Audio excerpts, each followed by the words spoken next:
These are the centripetal force practice problems that are going to be just like the ones you have for homework on the backside.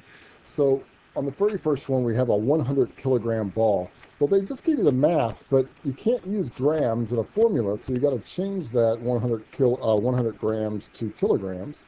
And the way I'm going to do that is by taking 100 grams and then converting that to kilograms by knowing that there's 1,000 grams in 1 kilogram. And therefore the mass of this ball is actually 0.1 kilograms. I also told you that the string that it's attached to is 40 centimeters long. Well, if you have a ball that's attached to a string and it's going around in a circle, oops, there we go again. It's going around in a circle, then the radius of that circle is going to be the same thing as the length of the string. So I'm sorry about that, it didn't come out right.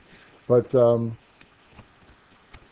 going to put down the radius then, it's 40 centimeters. But you can't use centimeters in a formula either. You got to change that to meters. And so I know there's 100 centimeters in 1 meter. And so that means it's 0.4 meters in radius.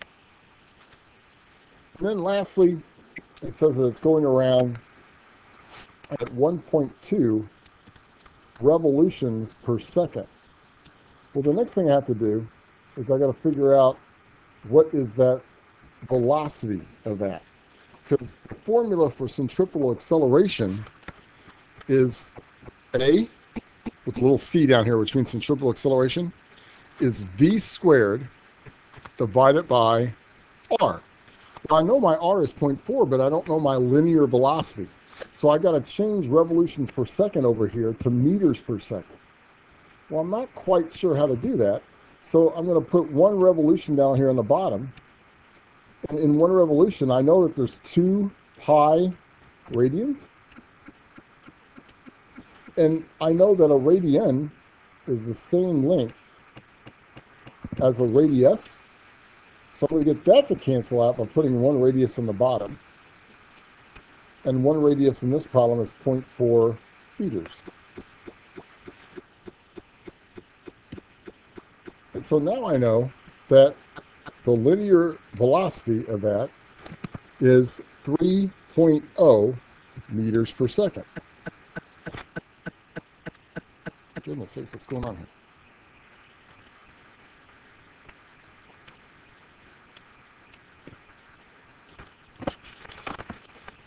Sorry about this, my computer's going nuts on me. All right, well now what I'm going to do is I'm going to take, to get the centripetal acceleration, I'm going to take that 3.0 meters per second, square it, and then divide it by the radius of 0.4. That's squared, not cubed. I don't know why I put a cube up there. That's squared. And so that means my acceleration in this case is 9 divided by 0.4, which is roughly 22.5-ish. And since it's acceleration, it's meters per second squared. Now over here in part 1b, it says, well, what is the centripetal force? Well, centripetal force is the same thing as the forces we used last chapter, where mass times acceleration is force. So all I do here is take my mass, which was 0.1 kilograms, times my acceleration, which I got as 22.5. And so therefore your answer ends up being 2.25 newtons. On the next one it says, what's the direction of the acceleration and what's the direction of the force? Well, if you're going around in a circle, just like we did the other day in class where we were making things move around, or like spinning the water around in the cup. This is the cup of water right here, and you let go. Here's my string that's attached to. If I let go, that water would go out tangent to the circle. So the velocity is that direction. But the acceleration is actually, I have to pull towards the center. So the acceleration is towards the center, And also the force is towards the center. So both of those are towards the center of the circle. So which are the direction of acceleration? You should say inward. And what's the direction of the force? It's also inward. And so actually I drew number 4 up here. So here's my velocity vector and my acceleration vector up here. Here where once again the velocity is going tangent to the circle or at a 90-degree angle to the radius. And the acceleration is going towards the center, the force is going towards the center. Now number 5, let's say I wanted to have a ball that was swinging around on a string, like so. And so it's going to be going around in a circle. And let me draw a little ball here in blue. Okay. And my string's going to be in red. Well, as this thing goes around, I want to know what is the minimum velocity that a ball has to go and still make the circle. Well, if something's going in a circle, that means it must have a centripetal force on it.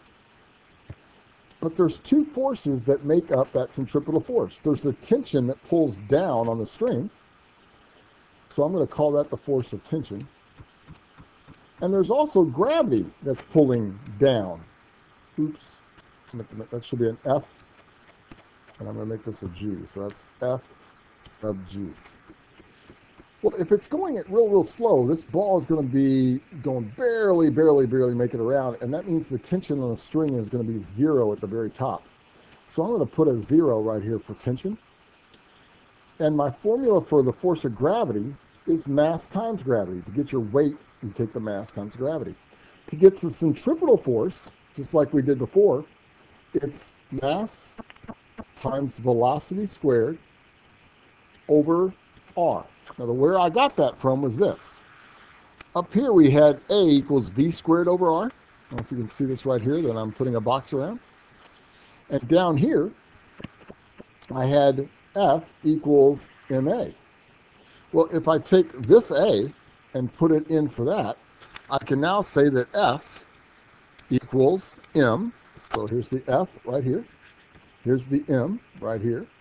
Now I'm going to take this A and fill it in for, or this formula here and fill it in for A. So it's M times V squared over R. That's my centripetal force formula. So I'm going to come down here and use that formula. That's where I got the M times V squared over R. Well, since I have M's on both sides of the equation, they cancel out. And I want to know what's the minimum velocity. Well, to get velocity, then I'm going to have to multiply both sides by R. And to get the square root of that V squared, so I can just get velocity by itself, I'm going to square root both sides now. And so now the formula ends up being V equals the square root of GR, or GR. So simply put in those numbers now. V equals the square root, there we go again, of 9.8 times the radius of 0.4. And that means the slowest speed that you can possibly go and make it around the loop is 1.97 meters per second. So once again, that's the slowest you can go and make it around the loop. Well, in 5b, it says this. Well, what if you doubled the speed at the bottom of the arc? What would be the tension on the string? Well, I'm going to use the same exact equation that I did before. I'm going to take the centripetal force equals the force of tension. This is what I'm trying to find this time. It's not going to be 0 because the faster I swing that ball around, the more tension that's on the string, plus gravity. So now I got to fill in what these numbers mean. I don't know force of centripetal force, so I'm going to put in the formula for it. So mv squared over r equals, I don't know the force of tension, so that's what I'm trying to find. Once again, force of gravity is mg. So now I got to plug in all these numbers. Well, I'm going to bring that back up here now. There goes this. M is 0.2 kilograms. V, you got to be careful because it says it's going to go 2 times the minimum velocity. So I'm going to say 2 times 1.97. That's squared. If you notice in the formula over here, it's squared. So I got to square that whole thing. Divide it by the radius of 0.4. equals, on the force of tension, that's what I'm trying to find, plus my mass is 0.2. And you got to be careful here because gravity is acting downward. So I'm going to put a negative 9.8 there. Well, since this is negative, right here, it's negative 1.96. I have to add a 1.96 to both sides. And so therefore, that leaves me with Ft equal to, oops, come on now, 9.7 something newtons. On number 6, we have a 2,000 kilogram car, so I'm going to put the mass as 2,000 kilograms. It's going on a flat road. That's really important where it says flat. We'll get to the reason why in a second. That has a radius of 40 meters.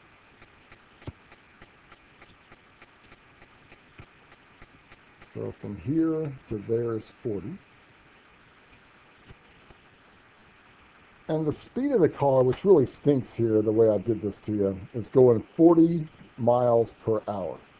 So we got to remember how to convert miles per hour.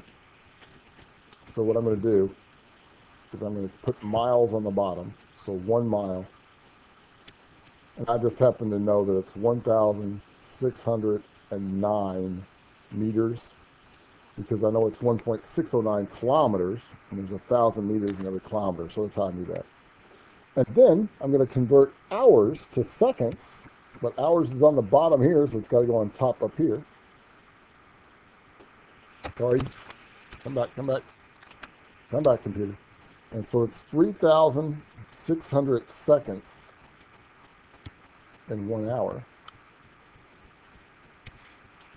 So that means my velocity for this particular car is 17.88, I'm just going to put 17.8 meters per second.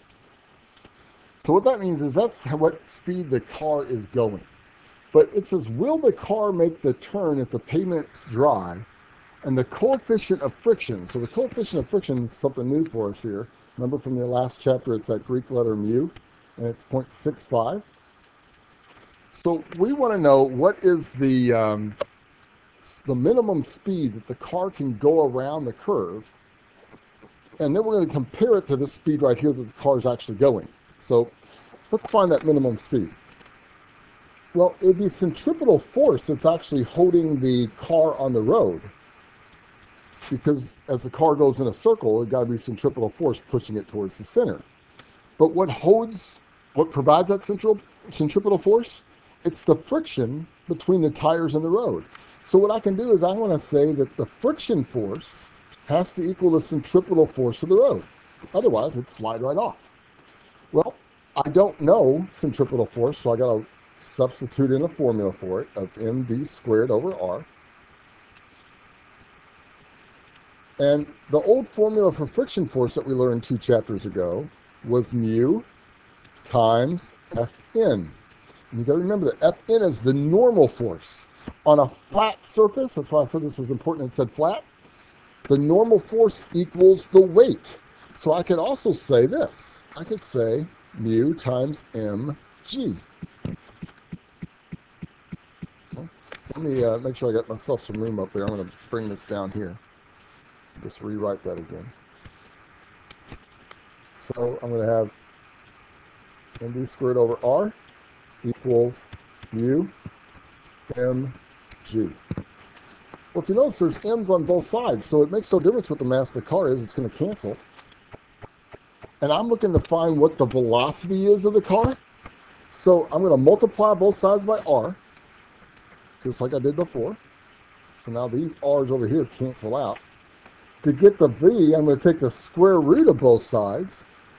I know this is getting messy, so let me write it over again. Now it's velocity equals the square root of rug. Remember last chapter when we were skidding, it was a 2 dug. Well, now, just to see how it go around in a circle, it's the square root of rug. So let's plug in those numbers now. Square root of 40 meters times 0.65 times 9.8, and you end up getting 15.9 meters per second. Now, that's the fastest the car can go and stick to the road with friction. Now, let's look over here. If you notice, the car is going 17.8 meters per second. So what's going to happen? That car is going to fly off the road. Right? Now, the next thing, it says, what is the minimum coefficient of friction necessary to stay on the road? Well, we're just going to do this. Now we're going to use the 17.8, and we're going to figure out what that coefficient of friction is. Now let's use the same formula again.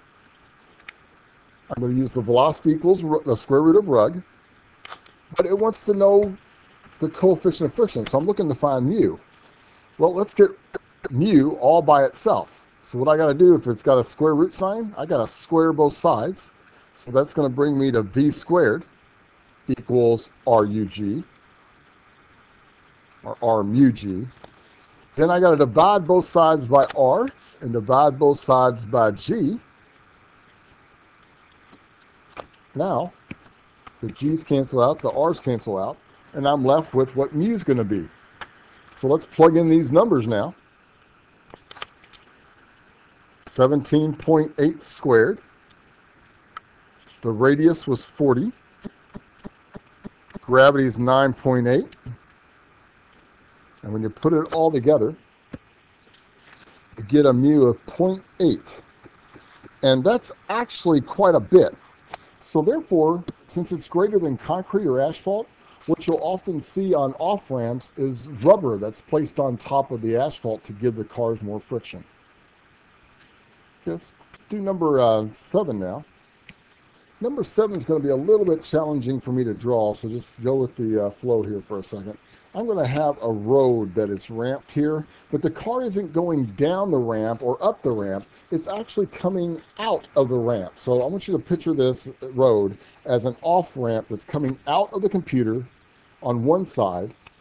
And here's like the center of the off-ramp, and then it goes back into the computer on the other side. So when I draw my car here, this is going to be interesting. Okay, here's the wheels of the car. Uh-oh. Yeah, this is going to look terrible. All right. So here's the headlights coming at you. Here's the windshield. Here's the bottom of the car here.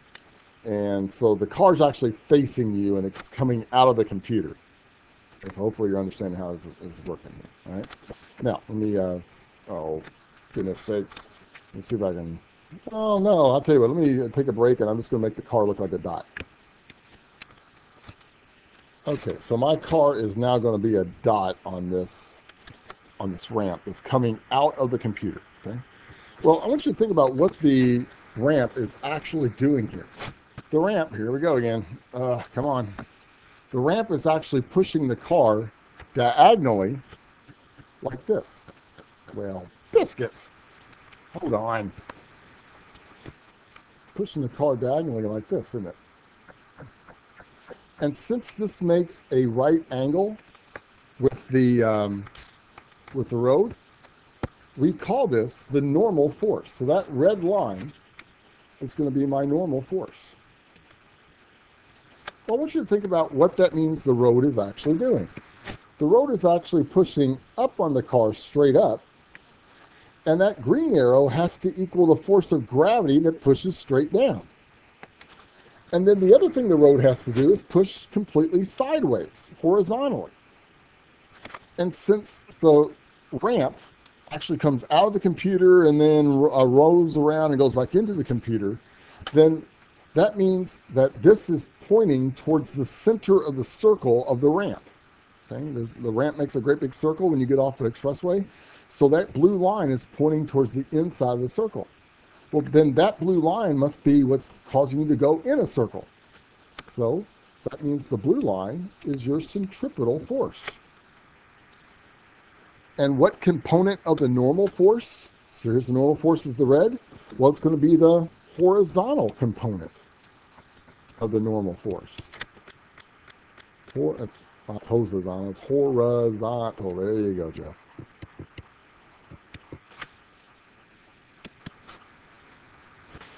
All right, so let's go ahead and we're going to draw that car the same way again. So let's go have a little dot here, and once again, the road's going to be pushing straight up like so.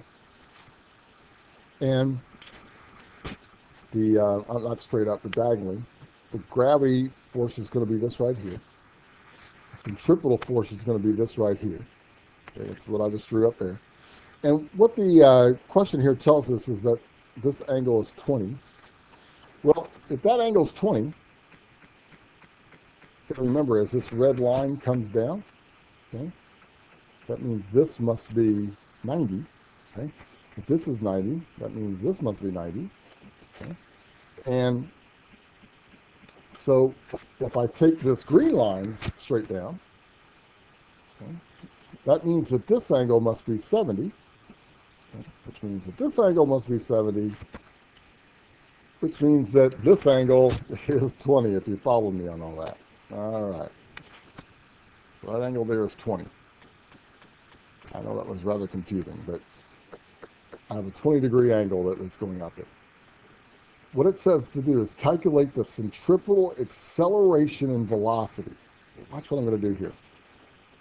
I know that that blue line is centripetal force. That's what it says up here, right? It's a horizontal component. And if I want to know the centripetal force, that is the opposite side. That blue line is the opposite side. I'm going to put an O over here. Shoot, here we go again. No. There we go. Come on. There we go. So that blue line is the opposite side. I'm going to put an O right there. That's the centripetal force. And I know that the green side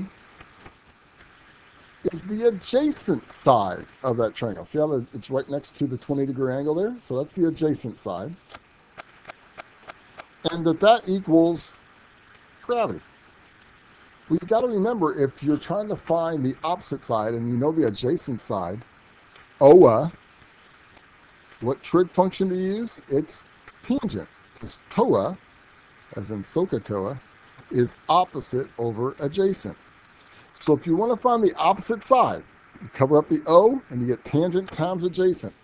So that means the centripetal force here equals the tangent of 20 degrees times the adjacent side.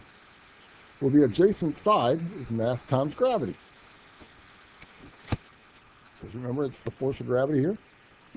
That's force of gravity, and force of gravity is mass times gravity. So I'm going to take the tangent of 20 times the mass, which in this case we're not given it, and we'll talk about why in a second, times 9.8. And that equals centripetal force. Well, centripetal force, you got to remember, equals m times v squared over r. Well, what happens? The m's end up canceling out. This m cancels out, and that m cancels out. And if you want to find the acceleration, which is v squared over r, I'm simply going to take the tangent of 20 times 9.8. And when you do that, you end up getting tangent of 20 times 9.8 is 3.56. So v squared over r, which is the same thing as a, is equal to 3.56 meters per second squared. Now, it also asks you to find the velocity. Well, since you know the acceleration, you can find the velocity pretty easily, because acceleration equals v squared over r. So I'm going to put in 3.56 for my acceleration, equals v squared divided by the r, which is 316. I'm going to multiply both sides by 316 and take the square root of it. And so that ends up equaling 16. Take the square root of that. That ends up giving you 33.5 meters per second.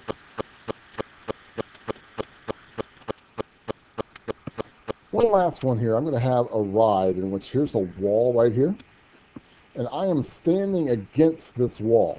Okay, so here's me, my little pot belly there, and come down here is my feet. Okay. And so I'm standing against this wall, and the wall is going to, once again, start spinning. So it's going to come out of the computer and then back into the computer. I'm going to start spinning around in a great big circle. So if you're looking at me from above, it would look like this. Here's my big old head, and I'm spinning around in a circle going like this. Okay. Now, what we have to do now is this. We want to figure out the speed of the rider. If the ride has a radius of 2 meters, so from my belly button, or from the wall to the center of the ride, is going to be 2 meters. And I'm going around once every 0.9 seconds, so that my rotational velocity here is 1 revolution for every 0.9 seconds. And then all of a sudden the floor drops out of the bottom. If the floor drops out of the bottom, nothing's holding me up except for the friction of that wall. Okay? So let's figure out what the speed of the rider is first, part A. So I'm going to get my revolutions to change to meters. Well, 1 revolution is 2 pi radians. And then I'm going to take those radians, I'm going to change those to meters, because in 1 radian, I know that the radius is 2, so in 1 radian there's 2 meters. And now you simply do all the math. So when I take 1 divided by 0.9 times 2 times pi times 2, I end up getting 13.9 meters per second. That's how fast I'm going. Well, now it wants to know the centripetal acceleration. Well, for part B then, centripetal acceleration is v squared over r. And so that gives you, that gives you 13.9 squared divided by 2 meters. And so when you take that and you get 97.5 meters per second squared. And now it wants you to find out what is the minimum coefficient of friction needed for you to stay up in the air. Now, that gets a little bit more challenging, because the coefficient of friction, if you remember, was the friction force divided by the normal force. Well, I just said earlier that if the bottom drops out, the only thing holding you up is the friction between the wall and your back. So that means you have to have enough friction to equal your weight. So I'm going to say, hey, friction must equal the force of gravity. And I also know that the force of gravity equals m times g. Now let's talk about what the normal force is. The normal force is the force that acts perpendicular to the surface. So it's the wall that's pointing out like this. Well, if the wall's pushing you towards the center, that means the normal force of the wall, Fn, is creating a centripetal force. So I can say that the normal force is the same thing as centripetal force.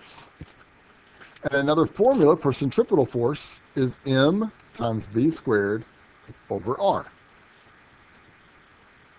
Well, what happens to the m's? They cancel out, and you're left with this formula here. So I'm just going to plug in all the numbers. 9.8 divided by my velocity, which is over here, 13.9 squared, divided by r, which just happens to be 2. And so therefore, the mu that you're going to end up getting is, oh, and I want to warn you, you want to put this 13.9 squared over 2 in parentheses. So you end up getting 0.1, which is a really low coefficient of friction. So you don't need hardly any friction at all to stay up on that ride. All right, AP, your homework is to do all the back. Then the next day, these problems will be done. And also, this number 10 is for AP only. Have a great day. Thanks. Bye.